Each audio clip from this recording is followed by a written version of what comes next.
सोलापूर शहरातील बंद असलेले पोलीस चौकी पूर्ववत चालू केल्याबद्दल शिवसेना उद्धव बाळासाहेब ठाकरे पक्षाच्या वतीने पोलीस आयुक्त एम राजकुमार यांचा सत्कार करून आभारपत्र देण्यात आले।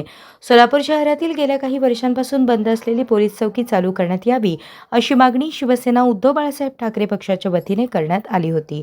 त्याची दखल पोलीस आयुक्तांनी शहरातील 28 पैकी 23 पोलीस चौकी नूतनीकरण करून चालू केली।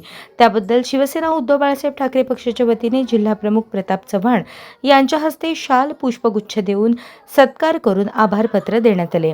सदर प्रसंगी सहसंपर्क प्रमुख दत्तात्रय माने, बार्शी जिल्हा प्रमुख प्रवीण काकडे, महाराष्ट्र कामगार सेनेचे प्रदेशाध्यक्ष विष्णू कारंपुरी महाराज, उपशहर प्रमुख संदीप बेळमकर आदी उपस्थित होते।